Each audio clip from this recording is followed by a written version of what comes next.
The Volunteers, Chapter 4, Part 1. Your Country Needs You. In 1917, Albert's brother, Alfred, was posted as missing, believed killed, as was his youngest brother Sidney, who was only 17. Fred Carey had died the following year. Walter had already been killed in Gallipoli, just after the landing.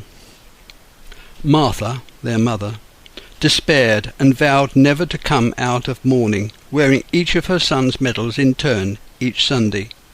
She had taken to reading her Bible every day to be closer to her boys. In Britain there was a call for volunteers, and it could be seen that the war was not going to end soon, that there was going to be more large battles and many more deaths before the Germans defeated. Quickly men rushed to join the colours. In the first 18 months, 2.5 million men were volunteers. It could be seen that the pick of these men were the finest the nation could produce. That August in 1916 the Kensingtons were relieved by a Yorkshire brigade. They had been on the Somme further south, and were there to take their place. Why there was this desire to alter the battalion's position was never made clear. The destination was Abbeville, for a rest period before taking their place at the front. The battalion had been withdrawn to re-equip and train the new intake coming from the call for volunteers. Now the tanks rolled forward for the first time, and how the troops rejoiced in their inclusion, thinking that they would grind away the confounded barbed wire. Spending the night at the Citadel camp after the exhausting march from Bray, the same afternoon the King rode by with a large number of staff officers. The Kensingtons were making for Fricourt after staying the night at Citadel camp, and once there proceeded to offload their packs and take up battle equipment. They were to relieve the 7th Royal Irish Fusiliers in trenches close to Falmont Farm and Lutz Wood, and the Warwickshire Regiment. Men from the 7th guided them in single file, officers leading past a wood to a rough track, past wounded men going the other way. It was almost pitch dark as they made their way along, keeping one free hand on the shoulder of the man in front. Occasionally there would be a blinding flash and thunderous crack as the artillery fired over their heads. Stretcher cases were trying to make their way past, slipping and sliding with their charges groaning with pain. The men travelled on for about 7 miles, taking 15 hours to complete the journey, eventually sliding down a narrow track with steep sides into Anglewood Valley. On the right was an embankment, the top showing the stumps of Wedge Wood. The Kensingtons were on the extreme right of the British Army, next to a French battalion. The two valleys running off the hill held an abandoned French machine-gun post with piles of empty cartridge cases. All this time the battalion were filing into position, with the remnants of the Royal Irish Fusiliers going back to be taken out of the line. They had suffered enormous casualties, losing half their strength. They had gone as far as the cornfields that had concealed the German trench and barbed wire in front of Combles. On the left of the ridge there was a trench full of dead German soldiers, and they were Prussian guards without their outer uniforms, just wearing their white vests. The bodies were stacked up on top of each other, making it difficult for the Kensingtons to make their way through. At last they reached the shell holes that had been linked together, taking over from the remaining Irish Fusiliers. Their immediate job was to try and reform the trench system. The Battle of Guillemont, 3rd to the 6th of September 1916. The officer commanding the Kensingtons was ordered to extend his line from the south corner of Lutz Wood and dig in as close to the German trench as possible. During the night the Kensingtons had moved out to attack the German trench. And unknown to them, the Germans had reinforced that part of the line. A bombardment was laid down by the Germans on the British troops as they surged forward. They fell back to try again that evening. The battalion had been fully up to strength regarding men, but officers were in short supply. They, with the help of the flanking French battalion, were to advance upon Combles, as the Germans, it was believed, had left it unoccupied. The General Staff thought the Germans would be in retreat after such a bombardment. This was not to be the case. In the morning the regiment advanced towards the trenches in front of Combles. They stumbled about on uncut barbed wire, which had been hidden by the long grass. A very heavy fire from both machine guns and rifle were directed on them. A third of the regiment fell killed or wounded. The rest fell back, taking cover where they could. They started to try digging a trench to connect the shell holes together. The Kensingtons tried to take Combles again that night, but by then the Germans had reoccupied their trenches and alerted to this possibility. The Kensingtons were again strongly opposed, only this time they had the added trial of a German barrage to contend with. And these shells straddled both the newly dug trench and their original positions. The Kensingtons were now caught in the middle, where they huddled in shell holes all night. After being berated by High Command, the commanding officer decided to try again the next morning. The following day, on the Sunday, a third try was prepared. The morning dawned clear and sunny, and again the troops were ordered forward. There was only about half the regiment left by this time, and most of the officers had either been killed or wounded. It was a gallant effort, but again it failed. The commanding officer was ordered to report to the battalion headquarters, where he was asked why they had failed to occupy the trench and conduct patrols to strengthen their position. He had reported that it hadn't been ordered to do that in the first place, and that his original orders had come from another brigade. He went on to report that his orders came via that other brigade, and he didn't know who was in charge of the operation. High Command ordered him to recommence the attack immediately. After another tremendous bombardment, the artillery fire lifted to range onto the German second-line trenches. The day's rations, eaten before the shelling had stopped, washed down with water. The feeling was that they might just as well die with a full stomach, rather than have to carry the extra weight. It also stopped the men from thinking about the tremendous racket made by the shelling.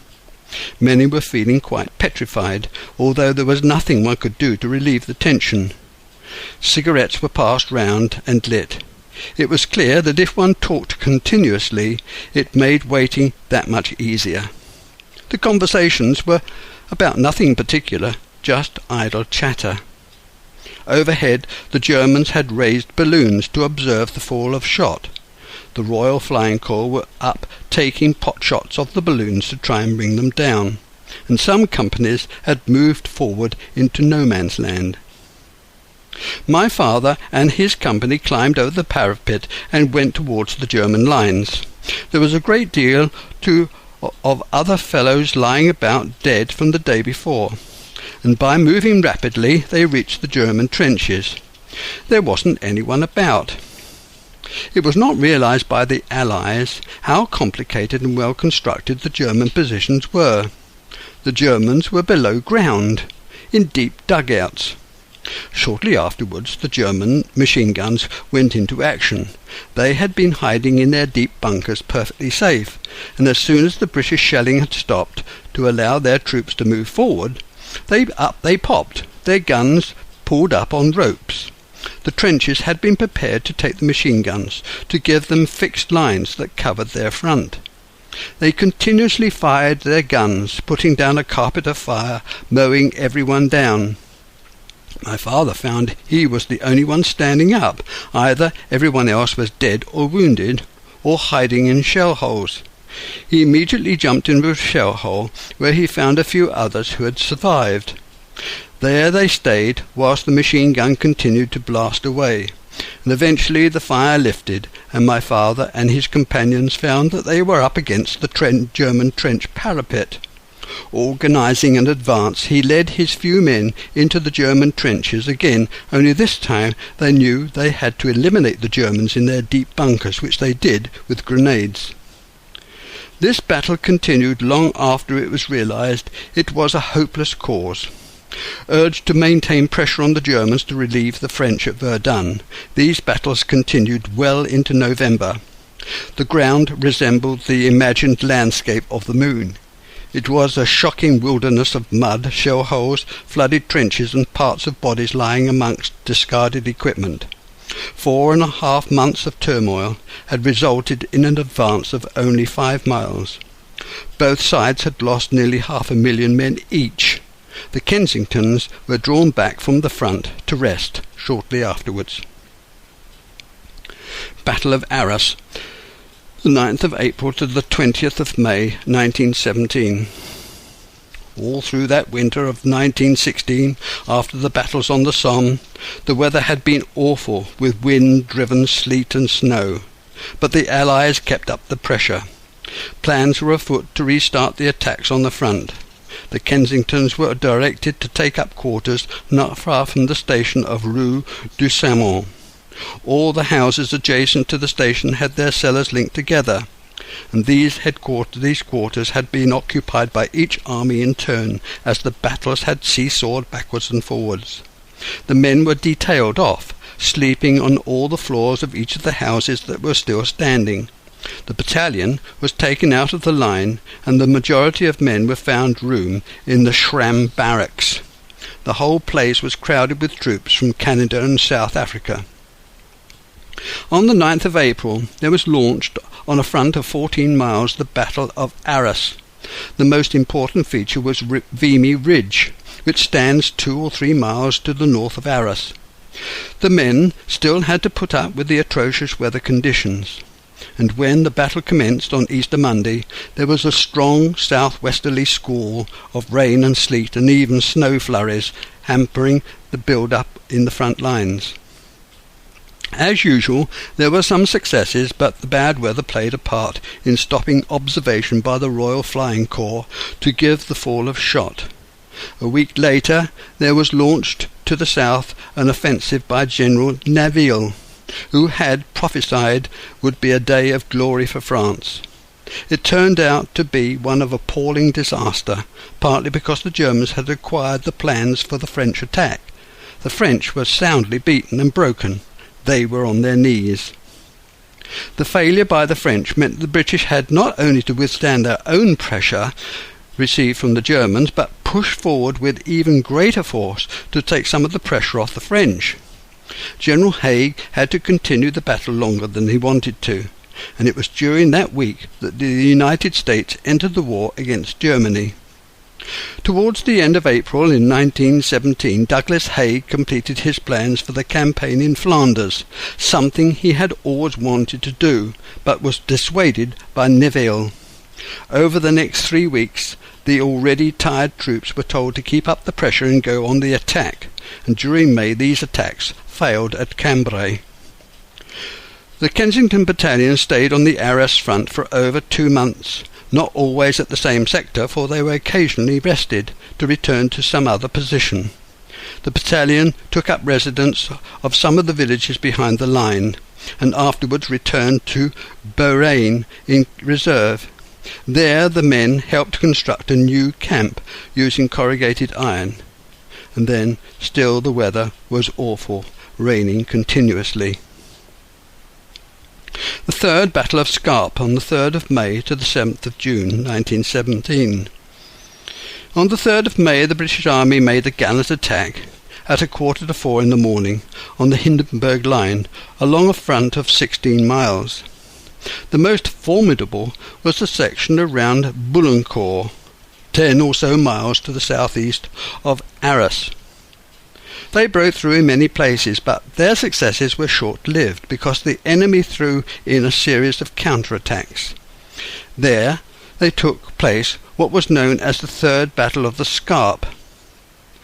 The attack on Messines was launched once again in the early hours of the 7th of June, 1917. It started by an enormous explosion from a series of gigantic mines that exploded underneath the ridge itself, and was even heard in London. Initially the attack was a success, achieving all the first objectives.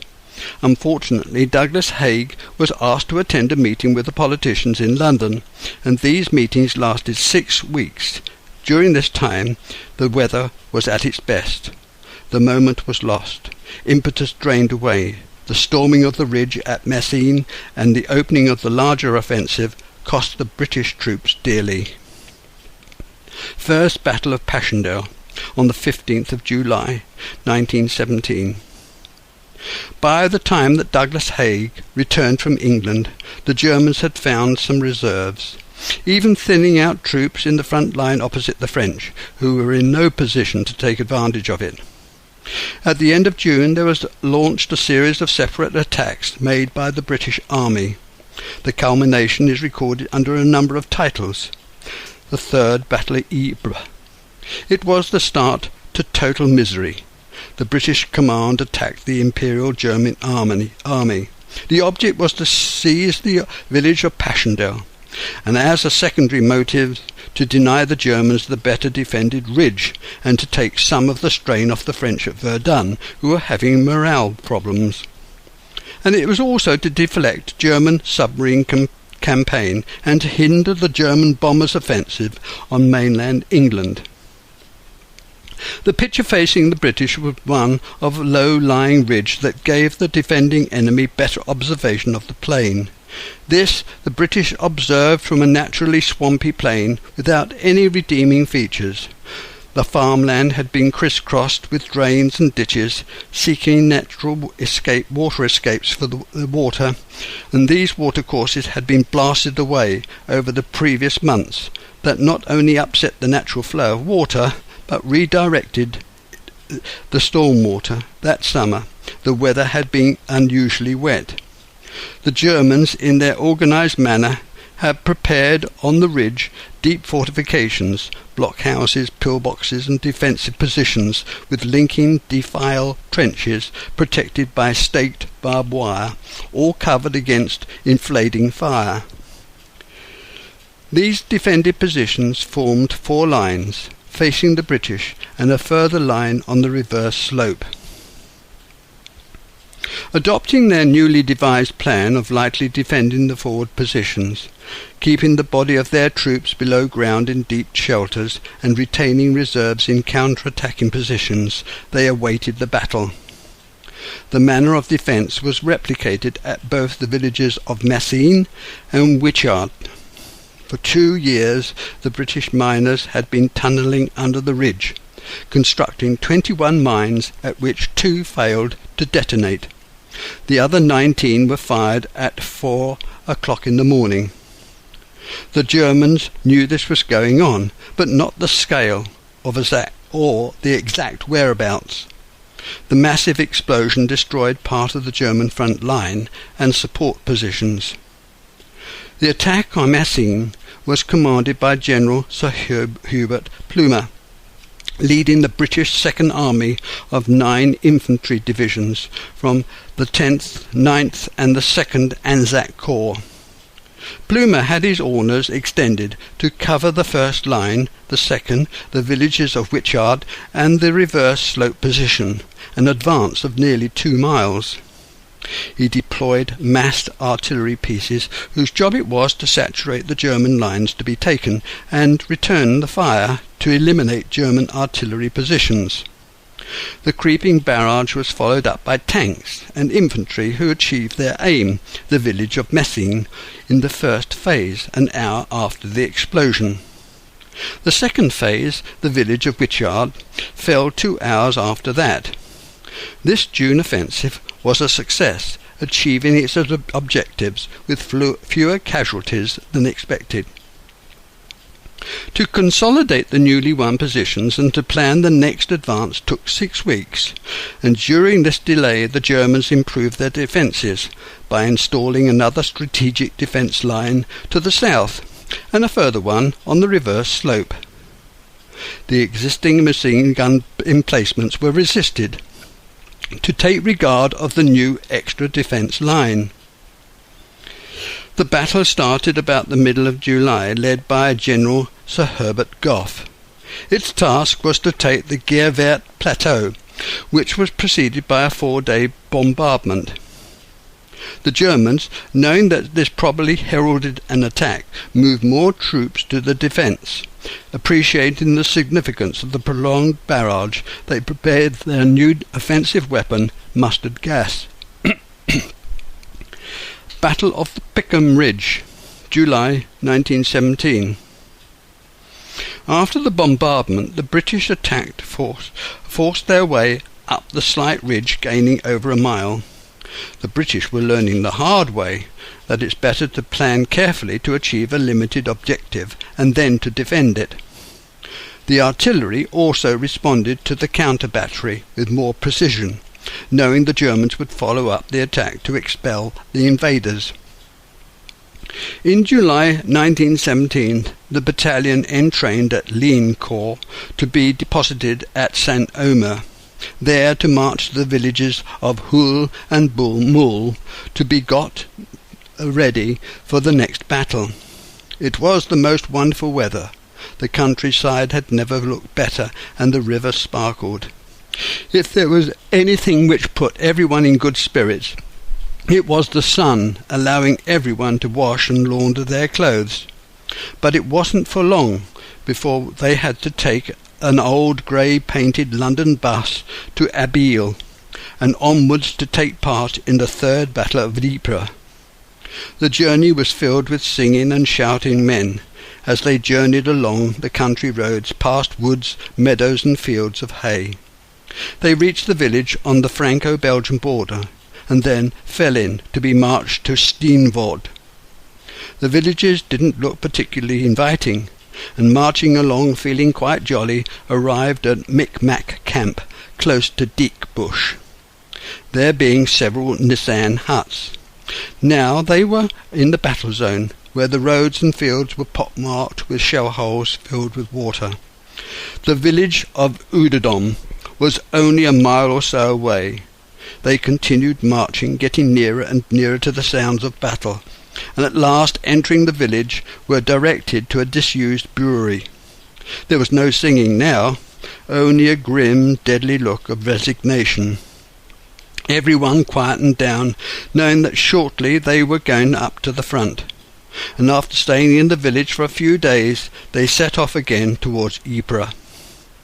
On the 15th of August 1917, the weather was threatening, and the storm clouds complemented their depressed feelings. They continued marching in open formation, passing Shrapnel Corner, and on the right of the walls of the city, and on the left the moat, which ran parallel with the front. Battle for Landmark, 16th to the 17th of August in 1917. Over this devastated area the battle raged. It was described as a nightmare casualty station, and was inundated. They were shelled by day, bombed at night. The scene in the horse lines was horrible. Lines of horses blown to pieces, others stampeded around helplessly with torn limbs. Any attempt to move in the thick black mud and filled shell holes was impossible. Any straying meant drowning without being able to move from the cloying mud. The Germans drew breath, praying for more rain, which was their greatest saviour. At Elstree Blanc, another attack was made, but the weather took another turn for the worst, and the attack faltered. In August the weather broke, and the month of August became the wettest known in that part of Flanders. The artillery attack left the ground pockmarked by shell holes that filled up with water. Before troops could advance, a path of duckboards had to be laid, following tapes laid by the pioneers. The 2nd British Army took over from the 5th, bringing General Plumer into action again. He decided to take the offensive towards the southeast, along the southern half of Passchendaele Ridge, using limited action, and then taking a firm stance to hold on what was gained. Battle of Menin Road, 20th to the 25th of August 1917. Once again there was a tremendous bombardment. This was meant to soften up the opposition, flatten the stronghold and break up the wire. The Allies attacked and managed to hold on despite counterattacks. At last there seemed to be a solution to prepared positions. This required guns to be ranged accurately, using all calibers and shells to creep forward, closely followed up by the infantry to gain achievable goals, and then taking stock to reform and start again. Ypres was the key position that affected the whole sector. The city had exacted a terrible toll on both sides, and as the Kensington battalion marched along the road past the city walls, they reached the Menin Gate, turned right, continued over a wooden bridge past the Zilbeck Lake. Ahead there was a trench system, topped by a mound, making the whole area a fortified bastion. Batteries of guns were firing over their heads as they carried on towards the Westhook Bridge. It was then that the battalion major was killed together with the adjutant as the RSM lay wounded. Captain Shaw took over, coming from brigade to take over from Captain Venables. The Germans were putting up a heavy barrage as the remainder of us doubled along the Menin Road past the dressing station of Halfway House. Lines of German prisoners were passing as we made our way quickly along the road until we reached the pillbox.